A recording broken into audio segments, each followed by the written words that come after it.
Dear students, आज हम ageing का सेकंड चैप्टर करते हैं जिसमें हम एजिंग के इफ़ेक्ट्स देखेंगे। So this is ageing 2। Ageing जैसे हमने पहले ही डिफ़ाइन कर रखा है, ये वो प्रोसेस है जो कंटिन्यूस है और एक नेचुरल प्रोसेस है। और अर्ली चाइल्डहुड जैसे ही बच्चा बॉर्न होता है वैसे ये प्रोसेस स्टार्ट हो जाता है। बहुत सारी डेफिनेशंस इसकी दी गई थी जो हम पिछले चैप्टर में कर चुके हैं। एज क्रोनोलॉजिकल एज भी होती है, कुछ बायोलॉजिकल एज होती है, साइकोलॉजिकल होती है, इसी तरह से एज सोशल एज भी होती है। और ये सारी एजेस हमें ये बताते हैं कि एजिंग एक नेचुरल प्रोसेस है जो उम्र के साथ या जो एक्सपीरियंस के साथ चलता है। वो सारे चेंजेस जो पोस्ट मैच्योरेशनल होते हैं, जो इंडिविजुअल को डिजीज़ के प्रति प्रोन करते हैं, सेनेसेंस कहलाते हैं।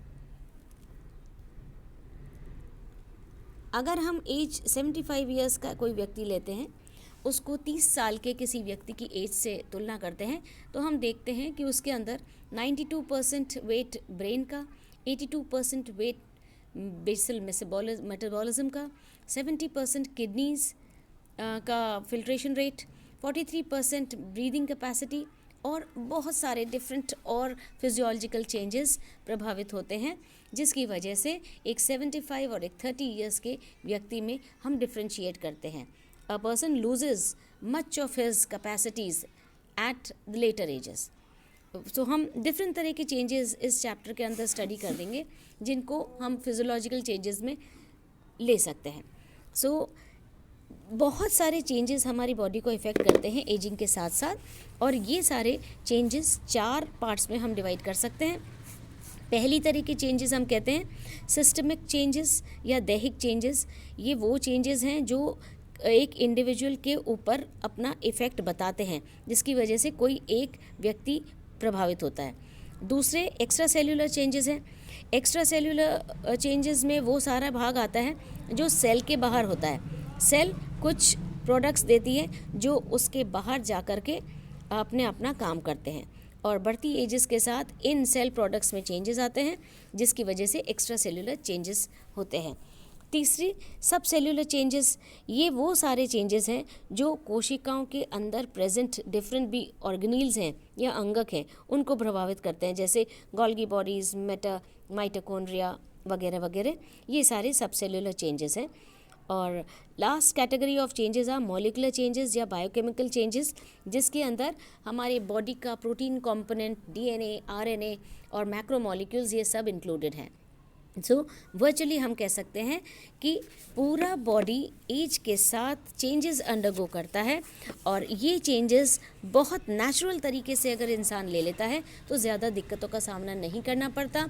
और चेंजेस जब मैल न्यूट्रिशन की वजह से या कोई दूसरी कंडीशंस की वजह से आते हैं, तब उन चेंजेस को एडमिट करना और उनके साथ निभाना थोड़ा डिफ़िकल्ट हो जाता है।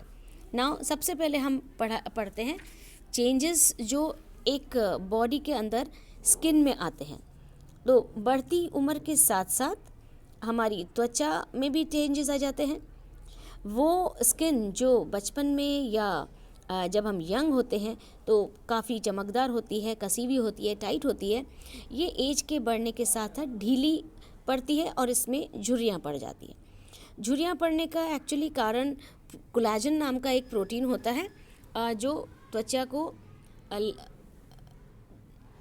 अपनी जगह से खिसका देता है। ना इसके साथ ही त्वचा के नीचे सबक्यूटेनस फैट का जो जमा होता है उसमें चेंजेस आ जाते हैं, तो त्वचा ढीली पड़ जाती है।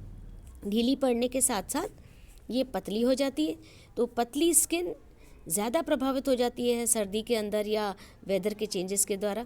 और साथ ही हमारे गालों में गड्ढे भी दिखाई देने लगते हैं, क्योंकि सबक्यूटेनस फैट तो वहाँ से हट चुका है। अब जो स्किन ऊपर है पतली पतली, वो एक गड्ढे के समान ऐसा लगता है गड्ढे में घुसी जा रही है। इनके साथ ही साथ हमारे नेल्स पे भी फ़र्क पड़ता है। नेल्स मोटे हो जाते हैं, नेल्स कई जगह कट जाते हैं। कई बार न्यूट्रिशन की कमी के कारण भी नेल्स कटते हैं, लेकिन बुढ़ापे के साथ साथ नेल्स में एक थिकनेस आ जाती है और नेल्स ब्लंट और पिगमेंट लेस हो जाते हैं, उसमें पिगमेंट डेवलप हो जाती है and they take yellow colour, और इस तरह से नेल्स डैमेज होने लग जाते हैं। बढ़ती हुई उम्र के साथ हमारे स्केलेटल सिस्टम में चेंजेस आते हैं, क्योंकि जैसे जैसे एज बढ़ती है वैसे वैसे हमारी बोन्स ज़्यादा फ्रेजाइल हो जाती हैं। फ्रेजाइल होने की वजह से बोन्स में फ्रैक्चर ठीक होने में ज़्यादा टाइम लगता है, और ये लेडीज़ के अंदर मेनोपॉज की वजह से भी जो हार्मोनल चेंजेस आते हैं उनकी वजह से बोन्स में फ्रैक्चर्स इजीली हो जाते हैं और ऑस्टियोपोरोसिस की वो शिकार हो जाती हैं। नाउ नॉट ओनली दिस, हमारा मस्कुलर सिस्टम भी चेंज हो जाता है। मसल्स में जो पहले ताकत होती है वो अब नहीं रह जाती, मस्कुलेचर की क्षमता घट जाती है, और ये हम देखते हैं कि एक 11 या 12 साल के उम्र के लड़के लड़कियों दोनों की क्षमता लगभग बराबर होती है। जैसे ही 12 साल के बाद बच्चा बढ़ता है तब मेल्स के अंदर हॉर्मोन्स का सिक्रीशन होता है, जिसकी वजह से मस्कुलेचर में इसका इफेक्ट दिखाई देता है। Muscles become stronger in a male than in a female. Female में थोड़ा मस्कुलेचर का डिस्ट्रीब्यूशन बिल्कुल अलग होता है, which gives it a particular shape, जो फीमेल हॉर्मोन्स की वजह से होता है। And all in all we can say कि जैसे जैसे मनुष्य अपनी एज से 60 का और 60 के बाद और आगे बढ़ता है वैसे वैसे उसके मस्कुलेचर में लगभग 80% का चेंज आ जाता है, और ये चेंज नेगेटिव की तरफ होता है, क्योंकि हमारा मस्कुलेचर हो या हमारे बोन्स हो दोनों ही डैमेज होने लग जाते हैं और दोनों की कैपेसिटी कम होने लग जाती है। We become prone to certain disease like arthritis. वैसे आर्थराइटिस के बहुत सारे वजह होती हैं, कैल्शियम डिपोजिशन हो या फिर यूरिक एसिड डिपोजिशन हो या फिर फ्लूइड की कमी हो, सिनोवियल फ्लूइड जो कम हो जाता है। आर्थराइटिस किसी भी वजह से हो सकती है। ये सारे चेंजेस बेसिकली रूमेटॉइड आर्थराइटिस और ऑस्टियो आर्थराइटिस को जन्म देते हैं, जिसकी वजह से बोन्स अल्टीमेटली बहुत ज़्यादा कमज़ोर हो जाती हैं और डिफरेंट तरह के इंसान प्रॉब्लम से सफ़र करता है। साथ ही साथ ऑस्टियोपीनिया हो जाती है। ऑस्टियोपीनिया या ऑस्टियोपोरोसिस बाद में हो जाता है। इसमें बोन्स धीरे धीरे अपना स्केलेटल मास खो देती हैं और मिनरल्स और ऑर्गेनिक मटेरियल का डिपोजिशन प्रभावित हो जाता है और बोन्स में चेंजेस आ जाते हैं। Bones become porous. इसके साथ ही साथ सार्कोपीनिया होने की चांसेस बढ़ जाते हैं, और ये sarcopenia actually loss of muscle mass होता है जो एजिंग के साथ कम होता जाता है। बहुत सारे चेंजेस के बारे में बहुत नॉलेज नहीं है, लेकिन फिर भी हम ये जानते हैं कि हर एक नर्व या हर एक मसल अपनी ताकत एक पर्टिकुलर लिमिट तक नॉर्मल रख सकती है, उसके बाद वो चेंज हो जाती है। बढ़ती उम्र के साथ साथ हमारे सर्कुलेटरी सिस्टम में चेंजेस आते हैं, जिसकी वजह से हमारा ब्लड आउटपुट घट जाता है। ये जो सर्कुलेटरी सिस्टम में चेंजेस हैं ये बेसिकली तो हमारे आर्टरीज़ की इलास्टिसिटी के घटने की वजह से होती हैं। With increasing age arteries lose the elasticity, और इलास्टिसिटी ये इसलिए होती है क्योंकि इसके अंदर कोलेस्ट्रॉल नाम का फैट डिपोजिशन हो जाता है। इस कोलेस्ट्रॉल के डिपोजिशन होने की वजह से आर्थरोस्क्लेरोसिस हो जाता है, और क्योंकि आर्टरीज़ के अंदर फैट डिपोजिशन हो जाता है तो उसका डायमीटर कम हो जाता है। एज अ रिज़ल्ट अब वो पर्याप्त मात्रा में ब्लड कैरी नहीं कर पाती। Blood is the only source that brings nutritional substances as well as oxygen to the tissues. जब ब्लड का वॉल्यूम या जब ब्लड का अमाउंट घट जाता है तो उसकी ये आपूर्ति कम पड़ जाती है। एज अ रिज़ल्ट ज़्यादा श्रम करना पड़ता है। ज़्यादा श्रम करने का मतलब है जल्दी थकान का आना, और इसलिए हम मान सकते हैं कि ये जो बॉडी की क्षमता है कमज़ोर पड़ जाती है। This was arteriosclerosis. ये एक जेनेरिक टर्म है जो loss of elasticity of arterial walls के बारे में कही गई है, और इसको आमतौर पे आर्टरीज़ का हार्डनिंग, आर्टरीज़ की हार्डनिंग भी कही जाती है। Now, another system which shows changes is gastrointestinal system. ये हमारे खाने पीने से संबंधित सिस्टम है या पाचन से संबंधित सिस्टम है। जैसे जैसे उम्र बढ़ती है, क्योंकि हमारे आदतें, हमारे दांत भी कम हो चुके होते हैं, एज अ रिज़ल्ट बढ़ती उम्र के साथ हमें हमारी खाने पीने की आदतें डिफरेंट हो जाती हैं, जिसके कारण भोजन को पचाने में कमी आ जाती है, क्योंकि दांत नहीं होते, दांत झड़ जाते हैं। और दांत जो हमारे डाइफायोडोंट होते हैं, जिसकी वजह से हमारा एक मिल्क टीथ होता है सेट, जो 20 दांतों का होता है, और एक परमानेंट टीथ सेट होता है, वो 32 दांतों का होता है। जो 20 टीथ या दांत गिर के वापस आते हैं, वो दोबारा अगर गिरते हैं तो नहीं आ पाते, स्पेशली मनुष्यों के अंदर। कई एनिमल्स जैसे हाथी या दूसरे जानवर, उनके पूरे उम्र दांत आते रहते हैं। जब दांत आने बंद हो जाते हैं टूटने के बाद, तब वो भूख से मर जाते हैं। इंसानों के अंदर दांतों के 2 सेट होते हैं, और बढ़ती उम्र के साथ दांतों में बहुत सारे प्रॉब्लम हो जाते हैं। बैक्टीरिया या एंटमीबा हमारे दांतों को इन्फेक्ट कर देता है, दांत टूट जाते हैं, कैविटीज़ डेवलप हो जाती है, दांत तुड़ाने पड़ जाते हैं। तो हमारे खाने पीने में भी चेंज आ जाता है। खाने पीने में चेंज आ जाता है तो ऑटोमेटिकली हमारा पाचन तंत्र प्रभावित हो जाता है, और हमारे भोजन को पचाने की क्षमता भी कम हो जाती है। और साथ ही साथ हमारे जो इंटेस्टाइनल और या स्टमक फ्लूइड्स हैं, जो एंजाइम्स हैं, उनके सिक्रीशन में भी कमी आ जाती है। एज अ रिज़ल्ट ओवरऑल पाचन तंत्र में कमी आ जाती है, या पाचन तंत्र हमारा प्रभावित होता है।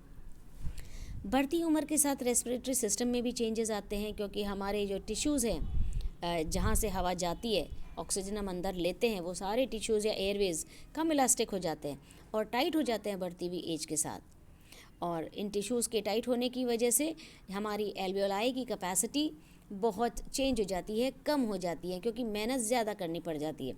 As a result rate of respiration also is affected, and overall we have a overall effect over the respiratory system. Then बढ़ती हुई उम्र के साथ ही रिप्रोडक्टिव सिस्टम में चेंजेस आने लग जाते हैं। वी ऑल नो कि रिप्रोडक्शन को बहुत सारे फैक्टर्स मैटर करते हैं। सबसे इम्पॉर्टेंट जो फॉलिकुलर सेल्स होती हैं ओवरीज या टेस्टिस के अंदर, ये इंटरस्टिशियल सेल स्टिमुलेटिंग हार्मोन बनाती हैं, जो आगे जाके टेस्टोस्टेरोन मेल्स में और ईस्ट्रोजन्स फीमेल में देते हैं। जब कोई भी इंडिविजुअल यंग होता है, इन हार्मोन्स का प्रचुर मात्रा में सिक्रीशन होता है। बढ़ती हुई उम्र के साथ स्त्रियों में कम से कम मीनोपॉज के बाद ये हार्मोन्स बंद हो जाती हैं, क्योंकि ओवरीज फंक्शनल नहीं रहती, कई बार ओवरीज को हटाना पड़ जाता है। एज अ रिज़ल्ट ये जो हार्मोनल इफ़ेक्ट्स हैं, बहुत ज़्यादा चेंजेस आते हैं हार्मोन्स के अंदर, और कई फीमेल्स इन इफ़ेक्ट्स की वजह से या तो ऑस्टियोपोरोसिस की शिकार हो जाती है, और फीमेल जेनिटेलिया प्रभावित हो जाता है। जैसे जेनिटेलिया बहुत ड्राई हो जाता है, उसके फोल्ड्स बहुत कम हो जाते हैं, स्किन पतली हो जाती है, उसकी इलास्टिसिटी घट जाती है, वो डिज़ीज़ के प्रति उसका ससेप्टिबिलिटी बढ़ जाती है, उसमें जो ग्लैंड्स होते हैं उनके सिक्रीशन प्रॉपर नहीं होते, यूट्रस का साइज़ भी कम हो जाता है और फाइब्रस हो जाता है, फाइब्रॉइड्स डेवलप हो जाते हैं उसके अंदर। देन सर्विक्स का साइज़ कम हो जाता है, यूट्राइन ट्यूब्स पतली हो जाती हैं, ओवरीज इरेगुलर शेप की हो जाती है या ख़राब हो जाती है। All in all we can say that 50% या 50% से ज़्यादा लेडीज़ इससे सफ़र करती है। देन मेल्स के अंदर भी ये जेनाइटल सिस्टम प्रभावित होता है, और ये जो स्पर्म प्रोडक्शन का स्पर्मेटोजेनेसिस प्रोसेस है, ये सेक्स हार्मोन्स की कमी की वजह से प्रभावित होता है। टेस्टोस्टेरोन कम हो जाती है, टेस्टिस का साइज़ कम हो जाता है और वो लेस फर्मनेस दिखाती हैं। देन स्पर्म प्रोडक्शन कम हो जाता है, क्योंकि ये ब्लड सप्लाई में कॉन्स्ट्रेंट्स आ जाते हैं। फाइब्रोसिस भी हो सकता है उनके मेल्स के अंदर, जेनाइटल ऑर्गन्स के अंदर, जिसकी वजह से इरेक्शन प्रभावित हो जाता है। So this is how and overall ये जो रिप्रोडक्टिव सिस्टम है, इसके प्रभावित होने से मेल या फीमेल के अंदर बहुत ज़्यादा फ्रस्ट्रेशन आ जाता है। फ्रस्ट्रेशन की वजह से बहुत सारी दूसरी प्रॉब्लम स्टार्ट हो जाती है। And now other than this और चेंजेस हैं, जैसे हमारे इम्यून सिस्टम के अंदर चेंजेस आते हैं। इम्यून सिस्टम हमारा कम हो जाता है, और ये ऑटो इम्यून सिस्टम के कमी की वजह से हम बहुत ज़्यादा डिजीज़ के प्रति ससेप्टेबल हो जाते हैं। हमारी टी सेल्स या बी सेल्स में कमी आ जाती है, और हम रोगों से लड़ने की जो हमारी कैपेसिटी है या क्षमता है, वो बहुत ज़्यादा कम हो जाती है। बढ़ती उम्र के साथ साथ सबसे ज़्यादा जो विजिबल इफ़ेक्ट्स हैं वो हमारे सेंसरी ऑर्गन्स में देखने को मिलती हैं, कि बढ़ने के साथ साथ या उम्र बढ़ने के साथ साथ हमारी सुनने की शक्ति कम हो जाती है, आम तौर पे ये प्रेसबाइकासिस नाम की डिजीज़ हो जाती है, जो हमारी सुनने की क्षमता को प्रभावित करती है, जहाँ पे हाई फ्रिक्वेंसी की जो बातें हैं वो सुनने में स्पेसिफिसिटी हमारी कम हो जाती है। देन साथ ही साथ हमारे नज़रें कमज़ोर हो जाती हैं, दूर की चीज़ नहीं दिख पाती है प्रॉपर, प्रेसबायोपिया हो जाती है। हमको अपने या इंसान को अपने आइज़ को फोकस करने में भी प्रॉब्लम हो जाती है, जिसकी वजह से प्रेसबायोपिया के चांसेस बढ़ जाते हैं। ओवरऑल हमारी जो विजुअल फील्ड है ये भी घटने लग जाती है, और रंगों को की पहचान करने की हमारी जो कैपेसिटी है वो भी कमज़ोर पड़ जाती है। प्यूपिल का आकार कम हो जाता है, और आइज़ के अंदर जो तरल पदार्थ पाया जाता है वो भी कम हो जाती है। ड्राई आइज़ की घटनाएं बढ़ती जाती हैं। आइज़ में ग्लूकोमा और कैटरैक्ट की संभावनाएं बहुत बढ़ जाती हैं, और क्योंकि किडनीज़ भी प्रभावित होती हैं, तो किडनीज़ की वजह से ये जो डायबिटीज़ है, प्रोटीन्स का फिल्ट्रेशन जो नहीं हो पाता, इसकी वजह से अगर हमें ग्लूकोमा हो जाए तो प्रॉब्लम और ज़्यादा बढ़ जाती है। वृद्धावस्था में हमारे आँखों के ये जो कॉर्निया है इसके आसपास एक छल्ला बन जाता है, और इसकी वजह से आर्कस सेनाइलस नाम की डिजीज़ हो जाती है। And again this is not good for the eyes. Then साथ ही साथ बढ़ती उम्र के हमारा जीभ की जो टेस्ट बड्स हैं, स्वाद कलिकाएँ, ये प्रभावित होती हैं, ये कम होती जाती हैं। एज अ रिज़ल्ट हम बहुत सारे टेस्ट जो पहले बहुत ज़्यादा कर सकते थे अब नहीं कर पाते, तो टेस्ट में लिमिट हो जाता है। और क्योंकि टेस्ट हमारे को पहले जैसा नहीं आता है, तो खाने में रुचि भी कम हो जाती है। सो all these changes keep taking place in the body. एक किसी भी इंसान को देख के बुढ़ापे की निशानी एक तो झुर्रियाँ होती है जो बिल्कुल साफ एविडेंट हो जाती हैं। दूसरा, इंसान की जो स्किन होती है उसके अंदर डिफरेंट तरह के पिगमेंट्स आपको देखने को मिले हैं, तिल जैसे छोटे छोटे डॉट्स नज़र आते हैं, और ये पिगमेंटेशन एज के साथ बढ़ते चले जाते हैं, और बाल सफ़ेद हो जाते हैं, जिसको हम एलोपेशिया कहते हैं, क्योंकि पिगमेंटेशन तो बालों की भी ख़त्म हो जाती है, इसीलिए वो सफ़ेद हो जाते हैं। साथ ही साथ बढ़ती उम्र के साथ जो बहुत इंपॉर्टेंट चेंज आता है वो हमारे सेंट्रल नर्वस सिस्टम में है। हमारी मेमोरी सेल्स बहुत ज़्यादा घट जाती हैं। मेमोरी सेल के घटने के साथ साथ, क्योंकि हमारा जो फ्रंटल कॉर्टिकल पार्ट है उसमें से 50% हमारी न्यूरॉन्स डैमेज हो जाती हैं, तो फ्रंट कॉर्टेक्स पार्ट की जो भी हमारे को फैसिलिटी अवेलेबल है बॉडी के अंदर, वो सारी ही प्रभावित हो जाती हैं, और हमारे ब्रेन इसके कारण प्रभावित होता है। एज अ रिज़ल्ट हमारी जो न्यूरॉन्स इतनी जो ख़त्म हो जाती हैं, क्योंकि न्यूरॉन्स या तो डिवीज़न भी नहीं कर पाती हैं, न्यूरॉन्स का रीजनरेशन भी नहीं होता है, तो न्यूरॉन्स एक बार नष्ट हो जाती हैं तो पूरी तरह से वो गायब हो जाते हैं। So more than 50% loss of neurons we have to face when we grow old. So all these effects हमारे को बुढ़ापे की तरफ अग्रसर करती है, और साथ ही साथ बहुत सारे दूसरे परिवर्तन भी आते हैं। ये तो कुछ परिवर्तन जो अपन ने ऐसे ही डिस्कस कर लिए। बहुत मेंटल परिवर्तन जो इंसान फेस करता है वो और ज़्यादा ट्रॉमेटिक होते हैं।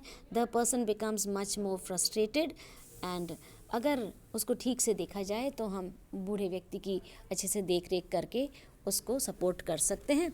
अदरवाइज़ एजिंग इफ़ेक्ट्स के बारे में ये सारी जानकारी थी। हमारे नेक्स्ट चैप्टर में भी हम एजिंग के इफ़ेक्ट्स पढ़ेंगे, बट डिफरेंट तरीके से। Thank you.